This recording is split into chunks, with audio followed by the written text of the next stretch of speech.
Hello, bruvs. We're back with the Memoirs of Bridget Hitler, edited by Michael Unger, a Duckworth publication, and it's illustrated. It's not really illustrated, it's got photos. I guess that is considered illustrated, but here we go. Don't look at her. We're on page 107.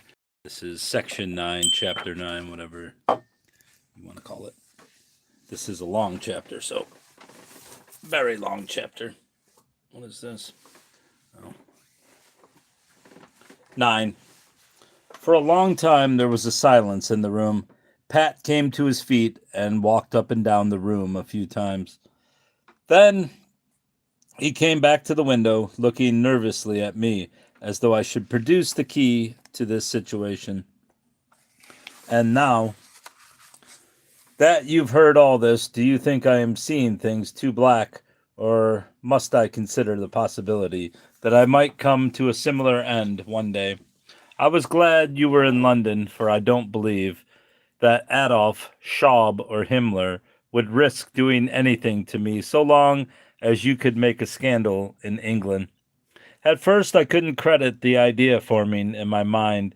It seemed too fantastic to believe, but after Leo died, I could find no other explanation. It was then I began to wonder when my turn would come. The more I thought about it, the more convinced I became that the only reason no accident has happened to me is that they didn't have you here. I'm sure now that you've saved me from the from the 30 June purge. Although when we first began to speak, I assured my son I could be a man, I felt my resolution swiftly ebbing away. I don't understand, Pat. How could my not being here save you? You'll understand soon enough, said Pat. Since Pat's earlier contretemps with Adolf, which ended in an increase in salary, Director Berlitz at the bank had taken it for granted that Pat was on good terms with the Fuhrer. Like all friendships in Nazi Germany, theirs was constantly being menaced by suspicion and fear. But Pat felt that Berlitz was one of his few sincere friends. One reason for Pat's belief was that Berlitz, in spite of Pat's relationships with the Fuhrer, confided in Pat in a way which was unusual in those hazardous days. He also frequently entertained him socially. On 29 June 1934, it was a Friday afternoon, Director Berlitz invited Pat to accompany him on a weekend trip to Bad Pyrmont, near Hanover. On the way back, they got the first report of Rom's sensational arrest. Pat could see that Berlitz was getting panicky. And before they got to Berlin, Berlitz told Pat why.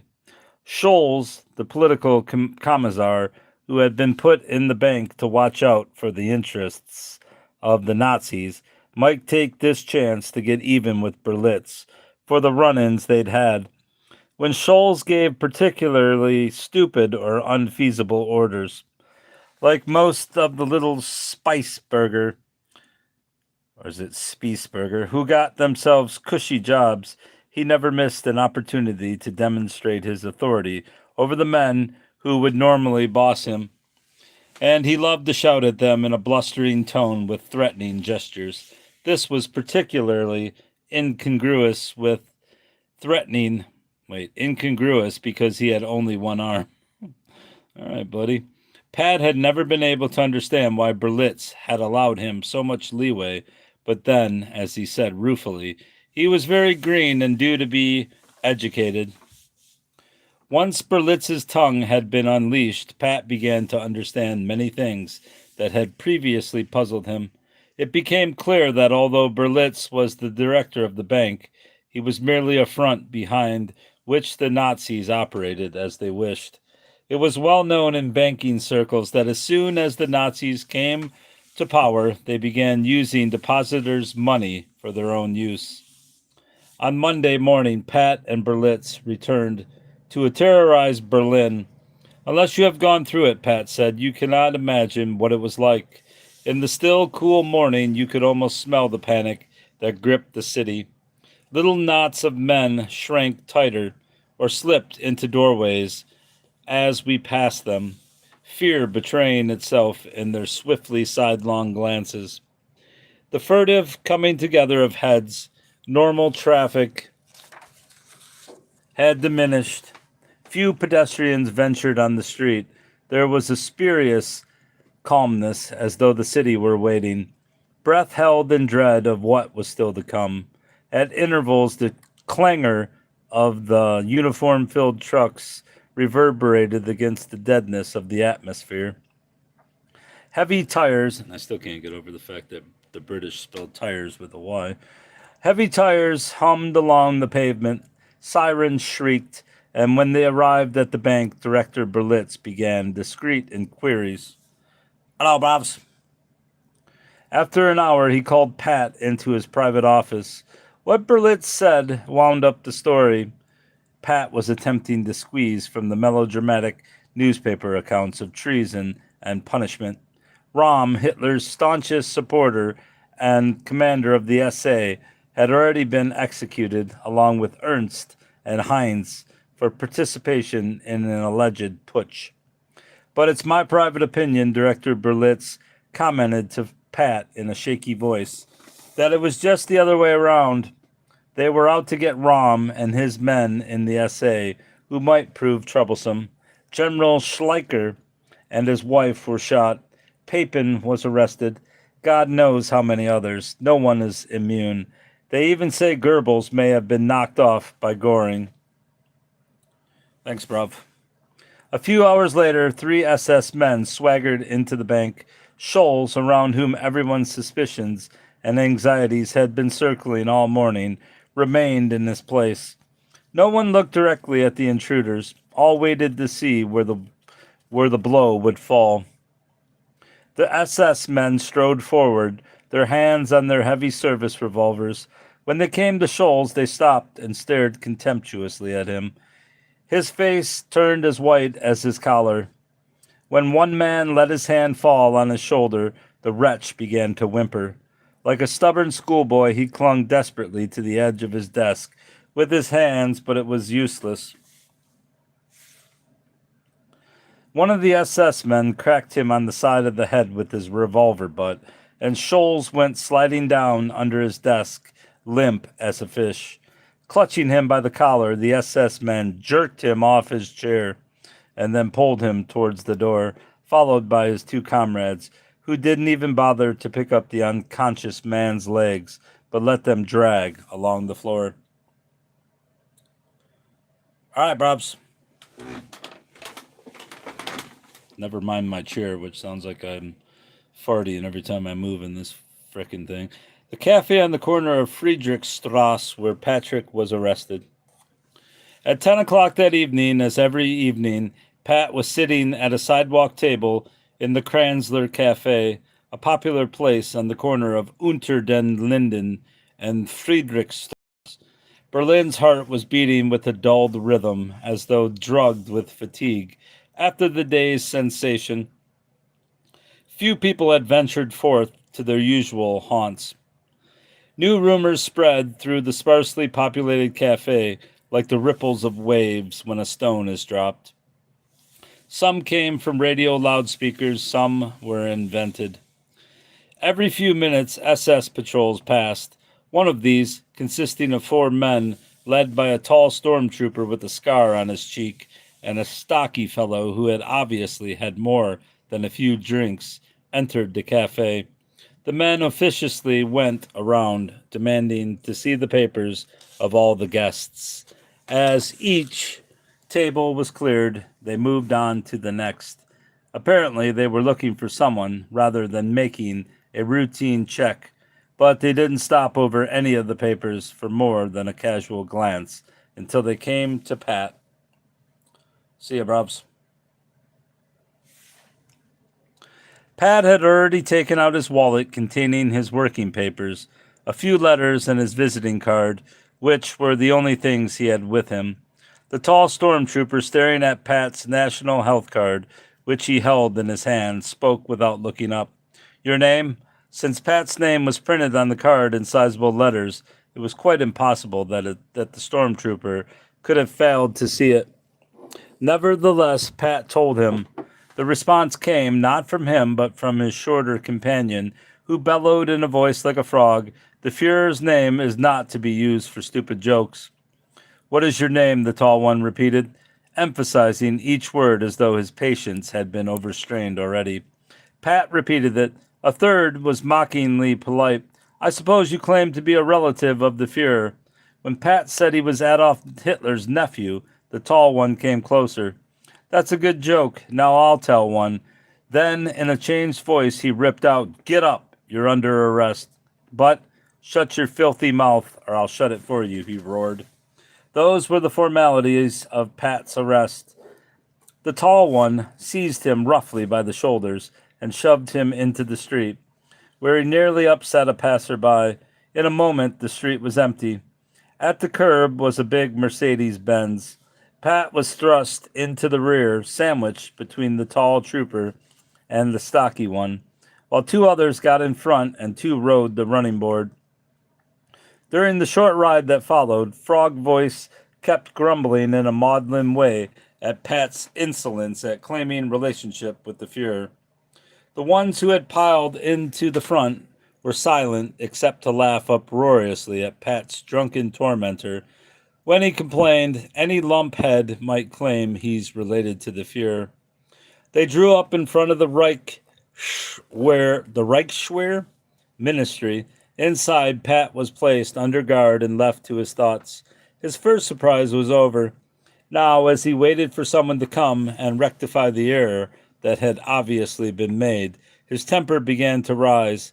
As time passed, Pat said he could feel his patience stretching thinner and thinner until it was like a tense rubber band. When a young Reichswehr lieutenant entered and began to question Pat in a roundabout routine way, he tried to be correct and formal. But each additional question was like pumping oil on a blazing fire. The lieutenant seemed to be trying to hide behind a wall of red tape. Even when Pat told him his name, it was as though nothing had registered on his passivity. If he could only penetrate that blank facade, Pat thought, and then the lieutenant asked him yet another question, which it seemed to Pat he had answered a dozen times already. Barely conscious of what he was doing, Pat swept the papers off his desk with one motion of his arm and pounded his fist on the table. "It's a mistake, you idiot. Can't you understand? It's a mistake." The words rushed from Pat's lips. He found he was shouting at the lieutenant. Who he was, where he worked, he was offering references, including Director Berlitz and Alois. The young lieutenant was scarcely more surprised by Pat's outburst than he was. For a moment he stared at Pat and at the mess he had made. Then, as though suddenly making up his mind, he muttered something like an excuse and left Pat alone. It wasn't until the door was closed behind him that Pat noticed he had smashed his ring when he had struck the table. When the lieutenant came back, a note bordering an apology was in his voice. "It's best for you to remain here for the present," he said, until they calmed down a bit. He made a despairing gesture with his hand, which seemed to indicate a multitude of unutterable regrets as he continued. "You see, they can do anything they like. There is no authority over them except the highest." Without another word, he left Pat again, this time not to return for more than an hour. "There is nothing I can do," he said bitterly. Pat suddenly was aware that much more than his affair was at stake for the lieutenant. "They insist on taking you with them. There is no way I can stop them. I'm sorry." Roars of laughter were the signal that Pat's captors were back, all six of them, and very much the worse for the drinks they had apparently kept guzzling. They've apparently been guzzling since Pat saw them last. Though jostled and manhandled, Pat wasn't really injured as they made their way back to the car, into which they all wedged themselves. As they started off with the lurch, the stormtroopers began to fling insults and threats about. "Take a good look," warned the stocky one. "It'll be your last chance." "How can you be so mean to him?" derided the third. "Hope he's made his will." I knew it was useless to try to make a break for it, said Pat, describing his feelings at this moment. They'd probably beat me to a jelly, as I knew had happened with countless others who ventured to oppose the SS boys.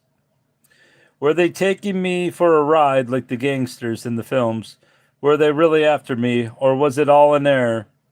I was sure they had made a mistake, but if I antagonized them or some whim started them mauling me, it wouldn't be much consolation to you, mother, to receive an apology for a regrettable accident.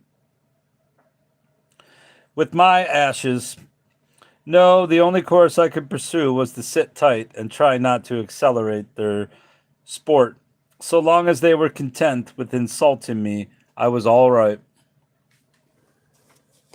The car jolted to a stop at Lichterfield, a kind of concentration camp on the outskirts of the city.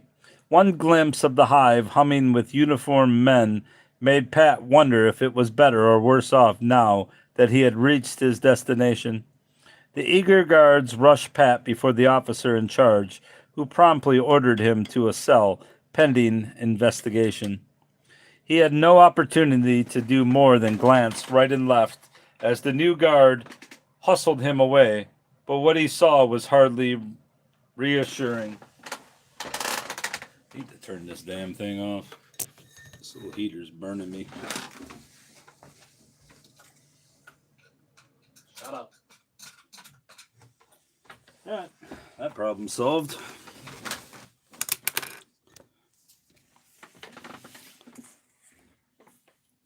Pat was put in a cell with two men.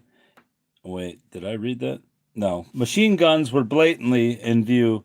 Uniformed men were everywhere. New criminals were already being brought in as Pat was taken out. The scene was distinctly sobering. The gates of the concentration camp outside Berlin, where Patrick, according to his story, was taken by the SS. What does that say? Concentrations lager? Is that where the word lager came from? Pat was put in a cell with two men in SA uniforms, whose insignia indicated high rank. One of them, glancing suspiciously at Pat, demanded, "Who are you?" Once more his truthful response elicited a startled guffaw. "At least," his questioner consented, "we're hearing a good joke before they finish us." And that was the end of the conversation. Each of them sat muffled in his troubles until an hour later when Pat's questioner was sent for.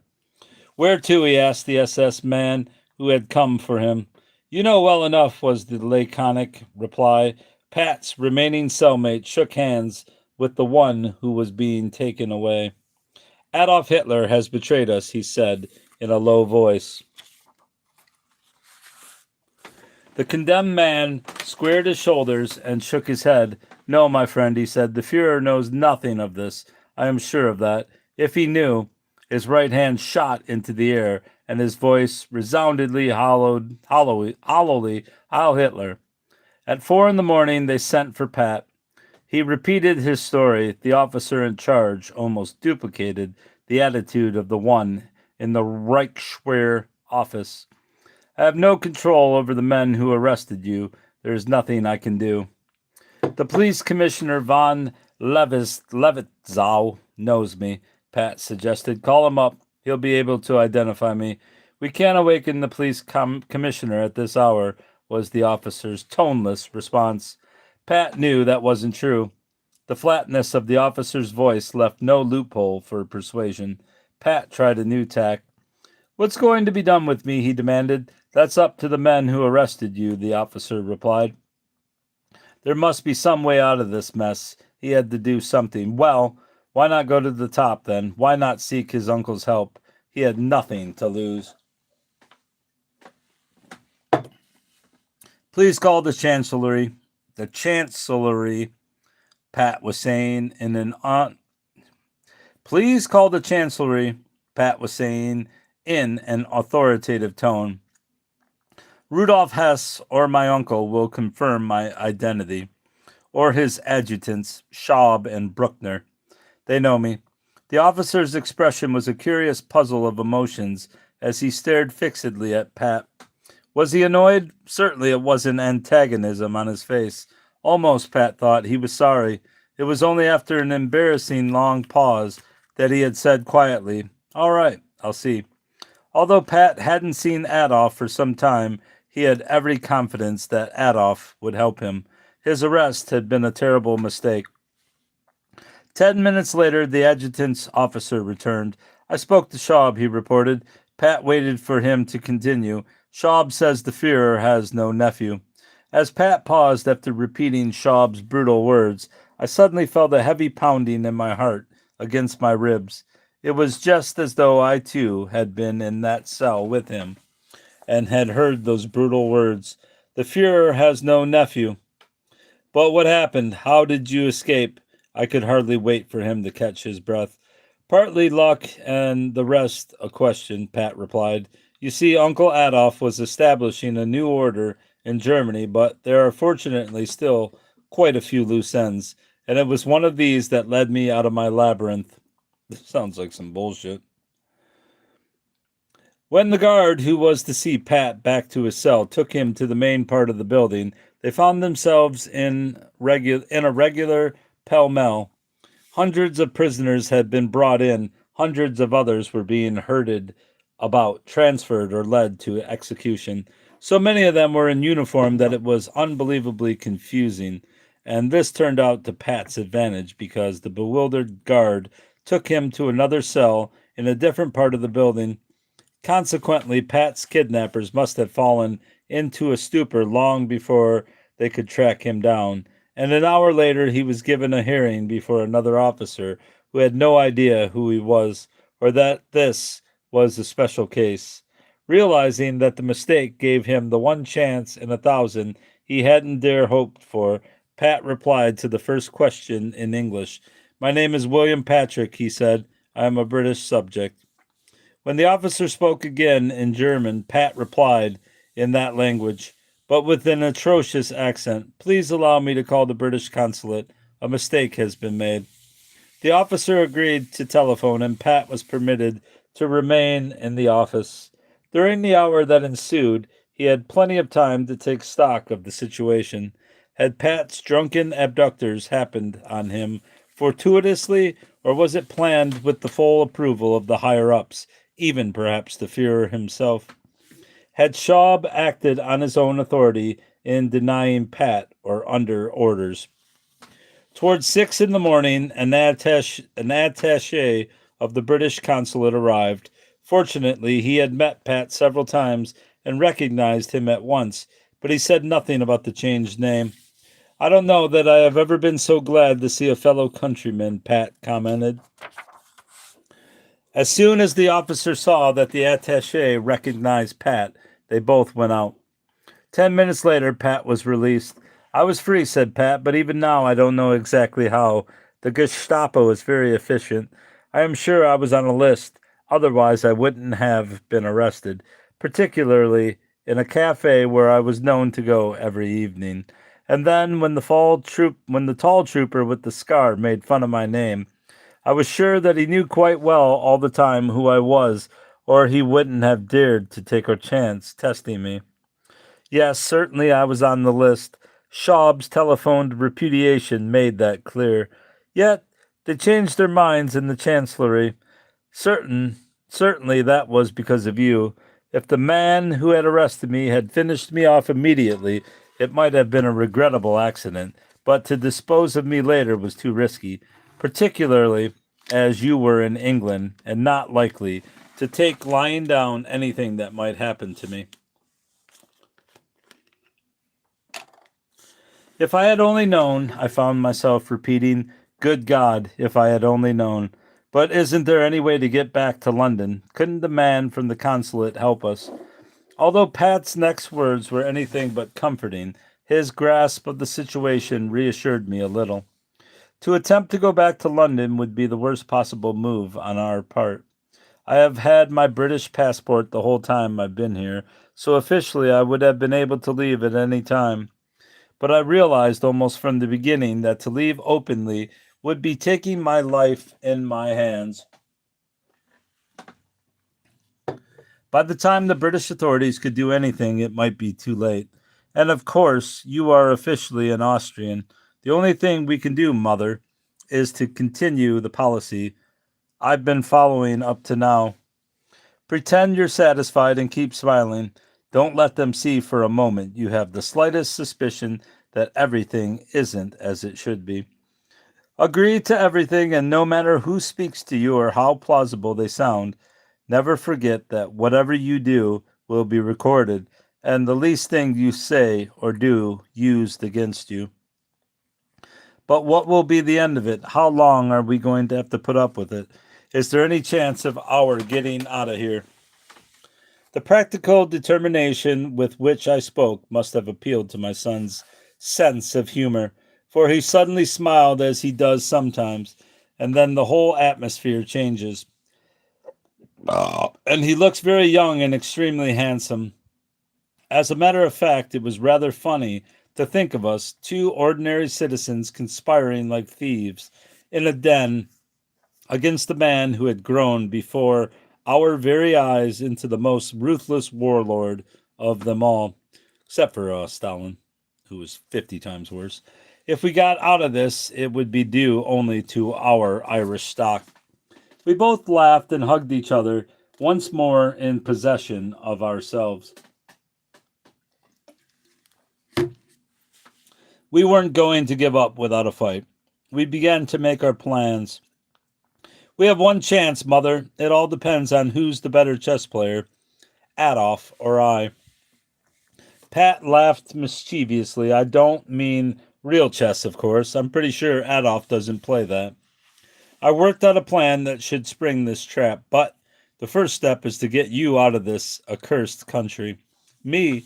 But what about you? Don't you understand, Mother? Once you're outside the country, I'll be much safer, but you have to go first, and you must do it in such a way that no one suspects your reason for leaving.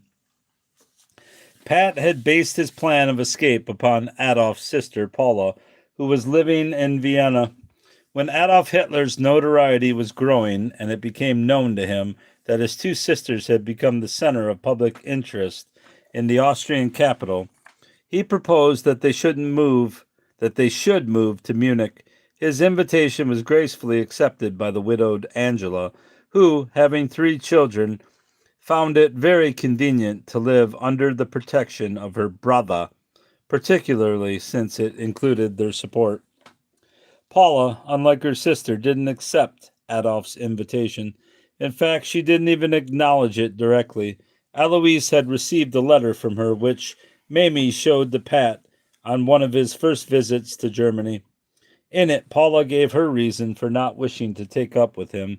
Adolf, she said, though her real brother had left her on her own when she was only 10 years old. She and Adolf had come to Vienna to stay with their older sister Angela after their mother died. Adolf, Paula continued, went to the war, and she didn't hear from him again. At the end of the war, he was only a few hours away from where she still lived, but he never bothered to send her so much as a postcard, until he found it annoying to have 2 poor sisters in Vienna. Then he invited them both to come to Munich. Adolf didn't mind, Paula complained, that she had to live for years on Aunt Angela's charity. Nor did he care that she never married, always waiting for the day when Adolf would come back. I never want to see him again, was Paula's conclusion. Although not particularly intelligent or well-trained, Paula had managed to support herself by doing office work. When Adolf had learned that she was a typist in the employ of a Jewish insurance man, he begged her at least to give up this embarrassing association, even if she would not come to Munich as he wanted. Angela, always the go-between in family matters, carried back the message that time that Paula was not interested in Adolf's anti-Semitism, which she found ridiculous, and that she had no intention of giving up her job. Since Adolf was not supporting her, she added, she could think of no reason he should be concerned. Adolf's reaction was to offer her 100 shillings a month, about $20, 4 pounds, if she would change her mind. Eager as he was to force her agreement, he couldn't miss mentioning that the meager support would be sent to her in 3 installments so that she would not be tempted to spend it all at once. This infuriated Paula. Her next indirect message to the Fuhrer was a declaration that she wanted nothing to do with him then or ever. Years had elapsed since Angela had moved to Munich. During that time, Adolf had tried every available means to conciliate Paula, who was his only real sister. Paula, however, stubbornly refused to answer any other letter or messages, regarding all approaches with the same contemptuous indifference. She continued to live in her same old attic apartment on Schonbergstrasse, under the name of Frau Wolf, or is it Wolf? When Adolf, through Angela, again and again offered financial aid to enable her to adopt the standard of living more nearly commensurate with his position in the world, she disdained it, saying she would never accept anything from him. The bitter letters she wrote to Angela never contained a single word of praise or appreciation of her brother. And after the death of Geely, she broke with Angela also. My son intuitively sensed that Paula was the only person who might exert an influence on Adolf, because he, Adolf, needed something from her. Consequently, she was the only member of the family who might be in a position to help him, Pat, escape. He wrote to her, she replied at length, and a correspondence was begun. From one of her letters, Pat learned that she was experiencing difficulty living on the dole she received from some workers' compensation fund and was ill most of the time. Pat arranged for her to receive a small sum monthly, which Adolf provided. Paula was willing to accept it because she thought it came from Pat. Both Paula and Adolf were pleased. This was the game of chess my boy was playing with his uncle. Pat felt sure that Adolf would do anything to get Paula into Germany, even have her kidnapped and brought there by force, though only for the satisfaction of making her do as he wanted. He was frustrated by Chancellor Schuschnigg of Austria, who provided a guard to watch over her to save her from constant molestations by German agents under Adolf's orders. As Paula was an Austrian, she had a citizen's right to be protected against foreign agents. Since Pat was the only member of the family who had established a cordial relationship with her, it was reasonable to assume that if Pat should undertake to reconcile her with Adolf, Adolf might accept his mediation and permit him to go to Vienna. Once there, Austria being a foreign country, the trap would have been sprung.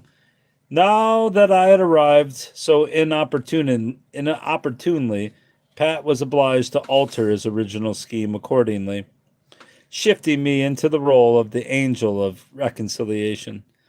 I was to be the one to persuade Paula to leave Vienna and to come and live in Germany with her brother and half-sister.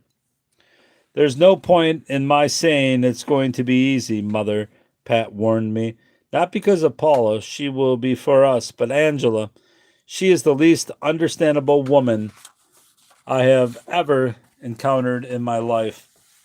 Though she has lost 2 of her children under the most suspicious circumstances, she clings to Adolf with inexplicable stubbornness. Sometimes I feel as though she was his evil spirit, but it's probably the other way around. The day after I arrived, we took a walk through Berlin, seeing the sights. At noon, we returned by way of the Unter den Linden and found a message that Angela was coming to visit me. In mid-afternoon, she arrived, a tall, rather heavy woman with a kindly expression. There she is, Angela Robel, a tall, rather heavy woman with a kindly expression. Just as it said, that was perfect timing.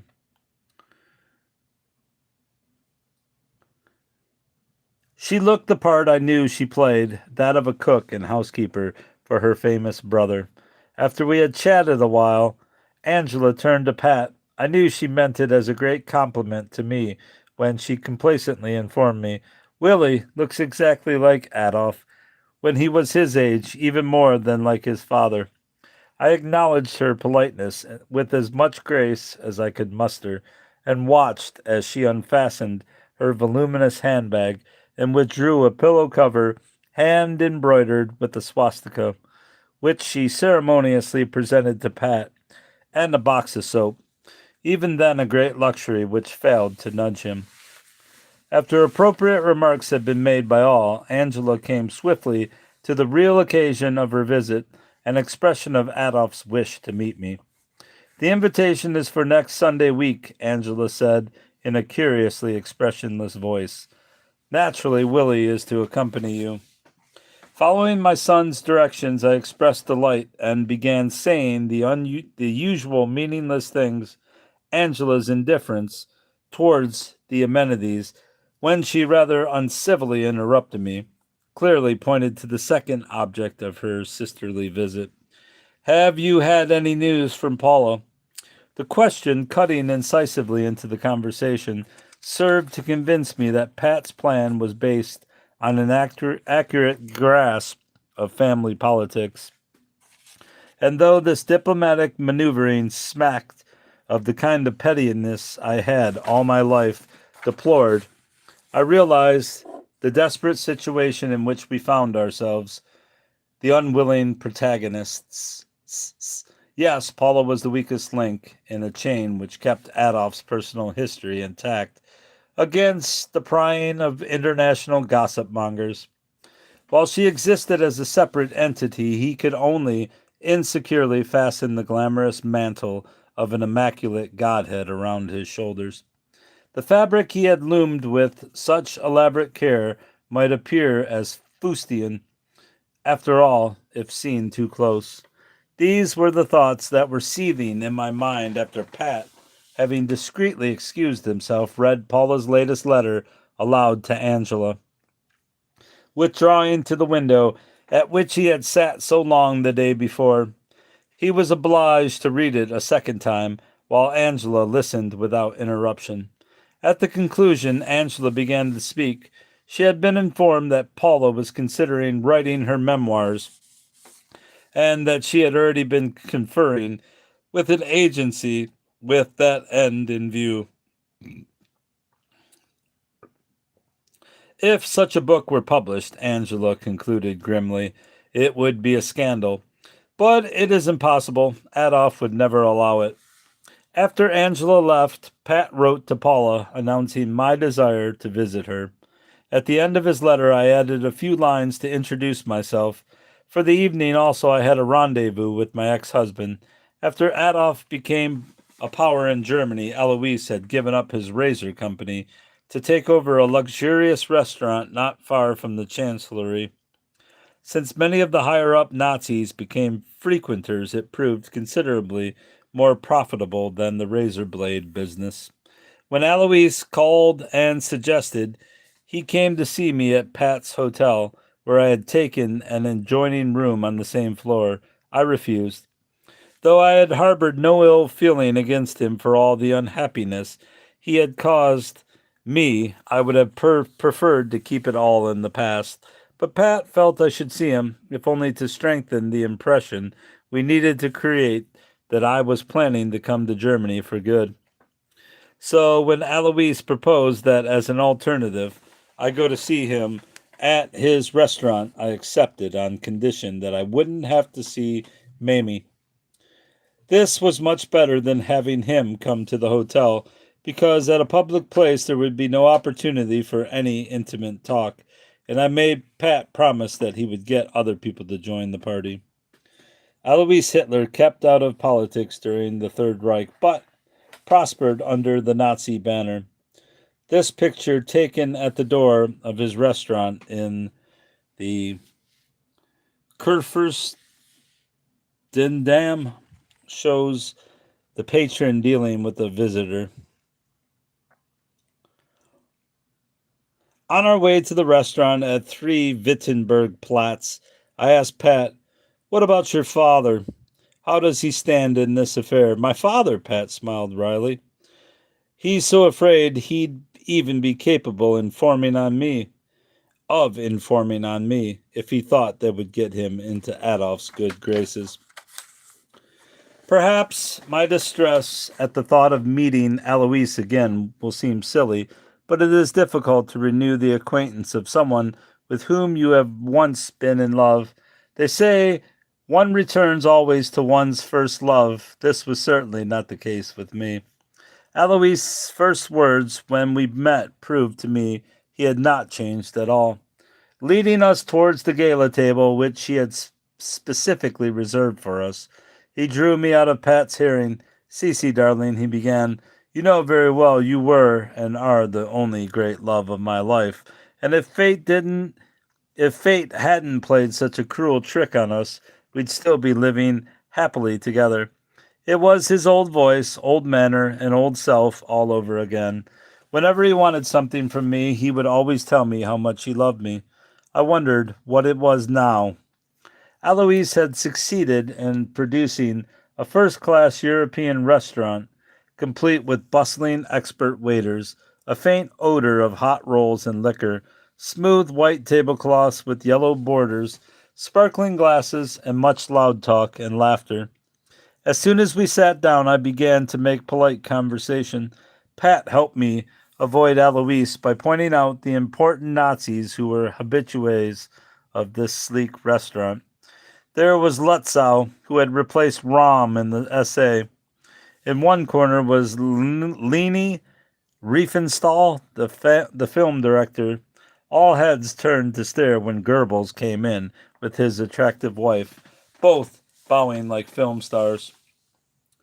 Although it was still early, every corner was crowded. Most of the men wore dashing uniforms, many of the women Paris gowns. There were many theatrical people, even a few English ones, though no one I knew. The whole effect was gay and carefree, an extraordinary contrast to the eating places Pat and I had previously visited, where everyone looked threadbare and pinched. The food, too, was altogether of a different quality, richer and in greater quantity. I sipped my wine and looked about. Naturally, I couldn't evade Eloise entirely. He had taken the chair next to mine and began at once to speak of our happy life together. Even on the first evening, I was tired of the deception I had to practice. Certainly, my temperament would not have been suited to a life of crime. Dissembling my real feelings for the benefit of my husband, the waiter who served us, and a portly German who sat at our table, I learned later that he was von Dirksen, the ambassador to London, was one of the most exhausting things I ever tried to do. To consider every word before I uttered it, to control every gesture and facial expression, even under those not particularly wary eyes, I had never realized before what it was to be an independent. I glanced at my son, who was nonchalantly engaged in conversation with a guest whose name I didn't recall. How could he appear so relaxed and diverted?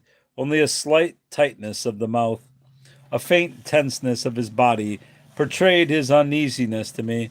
Remembering the candid, impulsive boy I knew, I marveled at his self-control. But then he'd been learning diplomacy in a hard school. I turned to my husband, determined to emulate Pat's aplomb. How does it happen, Eloise, that your brother, who everyone tells me is a strict teetotaler, allows you to maintain such a lavish wine restaurant?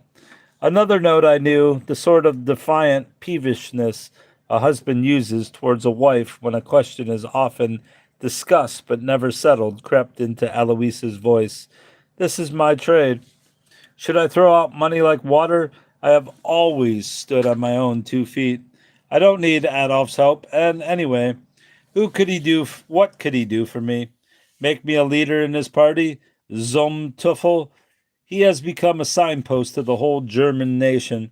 He would never do anything that would give people cause to think he is supporting his family at the expense of the nation. I wondered whom he was trying to convince, himself or me. Since he was so ready to talk, I determined to probe. the subject a little more deeply. That's entirely understandable, I soothed him, but since he makes such a point of economy and abstinence, I wonder that he allows all this. My hand indicated the crowded restaurant where some of the highest functionaries pointed out to me a few minutes before were making merry in a manner so lavish it would have put Monte Carlo to shame. Alois's response was instantaneous. Oh, Adolf himself enjoys a good time. That is a matter of his private life, and on that subject he permits no criticism. His tone lowered to a confidential murmur. You know, Cece, there isn't one man in the party who would dare say a word to Adolf about his private affairs, even before he became chancellor. That was the one thing he wouldn't have. Gregor Strasser did go for him once as spokesman for leaders of the party to complain that he was being seen too much with Geely and that the party administration feared that the opposition might use it as propaganda. What a temper Adolf flew into. What leader, he thundered. What party administration? I am the party. I am the administration. I am prepared to lay my life down for this party I created when it had 7 marks to its credit and not even a rubber stamp. Go back, Strasser, and tell the men who have dared to send you on this errand and who lead only because I have so willed it, that I am the leader here, and if they do not like it, they can get out. Of course, he was angry because they wanted him to turn over the party's funds to it. But what infuriated him most was that they should think they had anything to say about his life, which concerned no one on this earth. Ever since then, to mention anything to do with his family had been strictly taboo. And that reminds me of something else. Alois lowered his voice even more so that no one seemed to be listening to us. When you see Adolf at Berchtesgaden, for heaven's sake, be careful what you say. Take this as it's meant, the advice of a man to whom you are the dearest in the world, and whatever you do, don't mention or even hint at the time you benefited us in Liverpool. After all, it was 20 years ago. It's perfectly reasonable to assume you might have forgotten. I hope you have really forgotten, and anything I might have said in anger. How long do you plan to stay? I hope for a good long visit. I remembered my son's instructions about replying, Visit? No, Eloise, I'm thinking of coming here to live. That's wonderful, exclaimed Eloise. Pat turned to me, a look of admiration on his face. Next morning, I was astonished to receive a visit from Rudolf Hess's adjutant. In his immaculate uniform exuding a faint odor of perfume, he looked exactly like a figure from an operetta. Clicking his heels, he very courteously addressed me in excellent English. Herr Hess was sorry, he informed me, that he did not come to call on me, but he hoped that I would find it convenient to visit him in his office at 11. The moment the elegant young officer had left, I hurried to Pat's room and told him what had happened. This is very important, Pat told me. Hess is Adolf's right-hand man. Schaub and Bruckner are close to him, but as bodyguards. Hess is really the only one who knows everything. Among Hess's duties had been the supervision of Pat's career in the Reich after Adolf had decided to re-acknowledge that he had a British nephew. Warning Pat on the penalty of his greatest displeasure to avoid any discussion of family matters or relationship to himself, Adolf had turned Pat over to Hess, who had been made Reichsminister and head of the National Socialist Party a few weeks before. Hess was very kind to Pat in his stiff way. One of his first friendly offices was to introduce him to everyone he thought he should know, including Herr Stender, the head of the Verbindungsstab, which was a kind of link between the party and the government. The ill-fated Count von Spredy and Chief of Staff Rahm, who at that time was at the height of his power. Pat commented that Hess had been ill at ease in Rom's ornate offices, which were in great contrast to Hess's, even though both were in the same building. Another functionary Pat met through Hess was Gauleiter Boll, the head of the Deutschen im Ausland, Germans living abroad, who had gone to school with Hess and had also lived in England. Hess usually conversed with Pat in English when he called the second language, which he called the second language, having learned it in Egypt, where he was born, the son of a German importer. After all I had heard about Rudolf Hess, I need hardly say that it was with great curiosity that I looked forward to meeting the Fuhrer's confidential personal secretary, for that was what, in reality, Hess was. Since his devotion to the Fuhrer was beyond question, it was naturally on his broad and willing shoulders that most of the nagging details and difficult commissions fell. There he is, looking like Morrissey's uncle. He was not a power in Germany in the sense Rom had been, or Goring and Goebbels continued to be. Rather, he was a combined watchdog and Batman, if I may use so British an expression, to convey of the German function. To be the Fuhrer's intimate servitor must have satisfied some profound need of his fanatic nature, and during all the years of Adolf's vertiginous career, Hess alone retained his master's unfaltering trust. Hess was ready to receive us as soon as we arrived, to keep our appointment in the Verbindungsstab on Wilhelmstrasse, the building which had once housed the bureau of President Hindenburg. A young adjutant in SS uniform ushered us into his office and then left, after stamping out a brisk Heil Hitler. There is not much point in describing the man, whose appearance is now nearly as familiar as that of our most famous film stars, but the impact of his rather unusual personality is still so vivid that it is perhaps worth an attempt to convey it. Of all the people I met in Germany, he is the one I remember best, even though I met him for such a brief moment that it seems absurd that he should have impressed me so strongly. Perhaps it was the ice-cold determination I felt burning in him like a flame. Perhaps it was only the oddly hypnotic stare of his light-colored eyes under those caricature black eyebrows. But when I tried to analyze my reaction, I felt sure it was something else. A man carries about with him the indefinable stamp of his innermost nature, which anyone with an eye can see.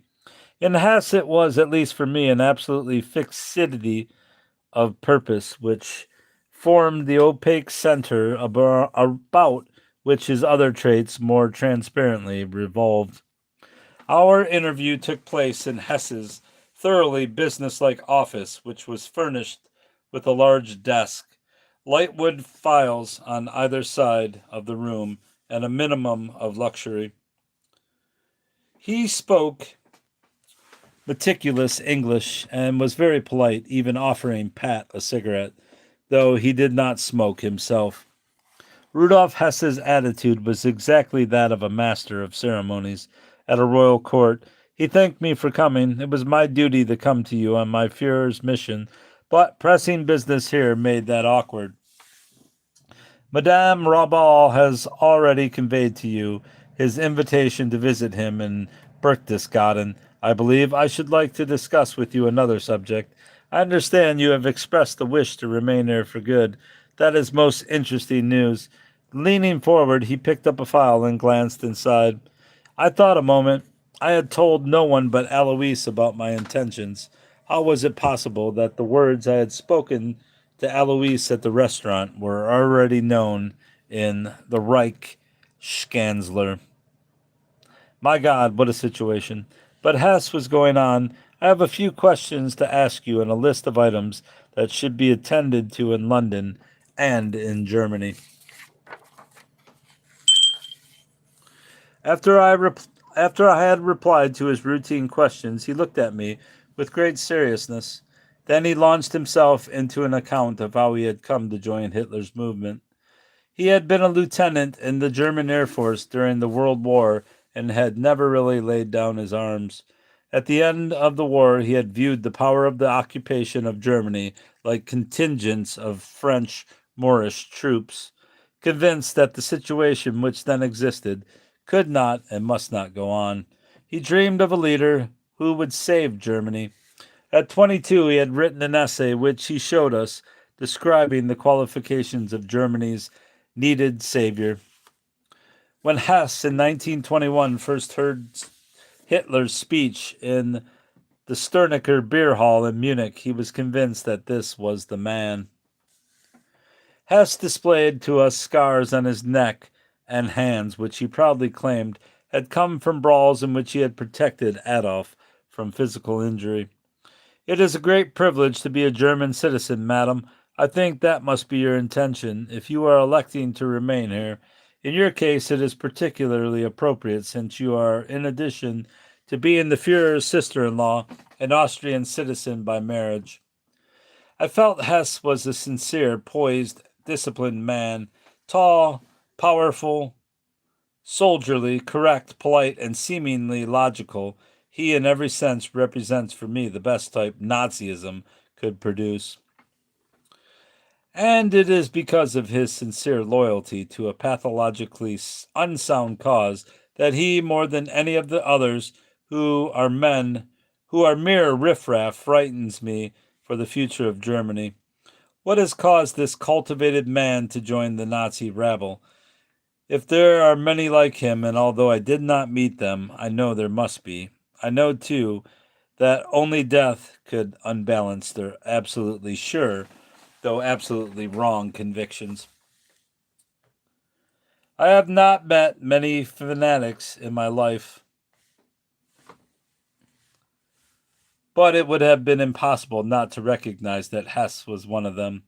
What causes a man like that to attach himself to a master like Adolf?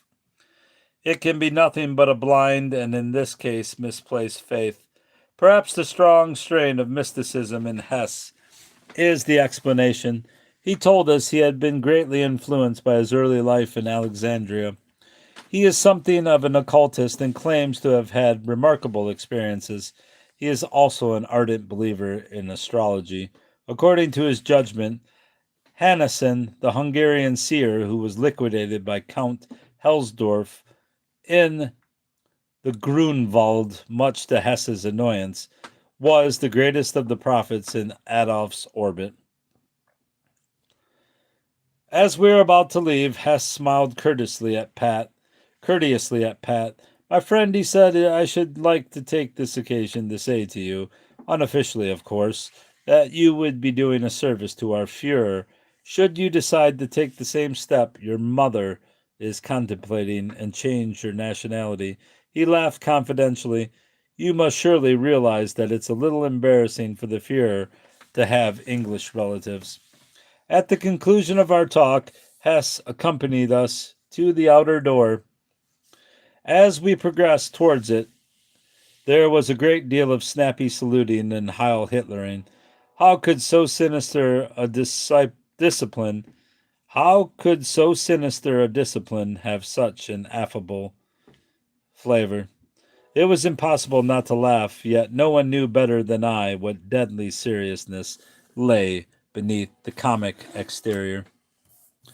And that's the end of chapter 9 of Bridget Hitler's Memoirs. That's all, bruv. Oh, we might as well wait 37 seconds to make it a complete hour. Do a little flasher. 20 seconds.